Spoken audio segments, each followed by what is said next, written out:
Yup, that's me. I literally fumbled.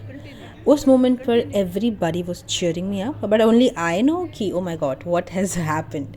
Honestly, I was about to trim this part of the video, but then a voice in my head said कि wait, जो सच है उसको present करो ना. That's how life is, right? Ups and down. तो बस मैं रुकी, पानी पिया और शुरू किया. Now, as rightly said, a generation that ignores history has no past, no future. A history is a cyclic poem written upon memories of men. So lately, I had this sudden obsession to know ancient India. I was intrigued by our rich past, culture, heritage.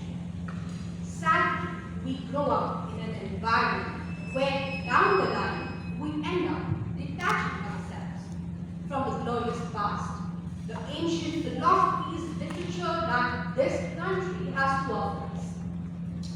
So, revealing my current obsession, which is Mahabharata, a classic concoction of immorality, sexism, politics, war. So much to learn from this particular piece of literature. You want water? You want water? Nice. हाथी पकड़ा ले A polychromatic Indian epic which depicts the various forms of colors in it. I'm sorry.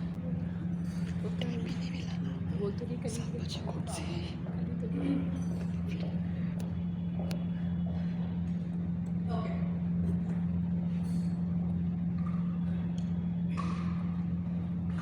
Shall I start again? So my current obsession is Mahabharata, a classic concoction of immorality, sexism, politics, war. A polychromatic Indian epic comprising of more than one lakh shlokas, which is said to have been compiled as early as 4th century BC by sage Vyasa, who himself played a character in the story. One of the two most important smritis in Indian history after Ramayana. All thanks to Mr. V.P. Rao, a senior archaeologist who carried these extensive excavations and made us believe that Mahabharata was not a book of story, but a series of real events that took place on this very piece of land. I know Mahabharata is not new to this planet, right? But to me as an individual, to me as a young individual, it hit me at that junction in my life where I had multiple questions popping in my head every now and then. I believe Mahabharata is a master key which helps unlocking the various grievances and issues that a person is suffering today or may have 1,000 years from now.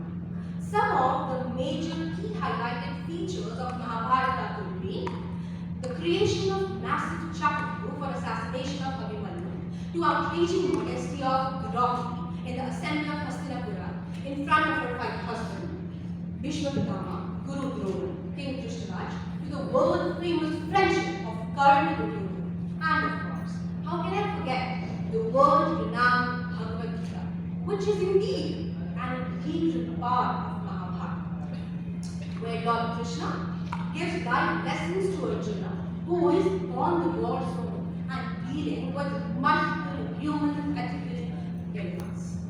I firmly believe that literature like these should be made a compulsory part of academics for the students to make them understand that the ultimate goal of life is not materialistic success, but is to achieve the higher consciousness. We also see how beautifully it depicts the Cold War between these two groups of cousins who are fighting for succession, where one of the group always enjoyed the undue advantage while the other always had to suffer. I want each and every one of the students to go through Mahabharata, to go through Ramayana and see the true colors of life. This, indeed, the most magnificent piece of literature, will make you wonder that whatever conscious choice you are making today will definitely affect your upcoming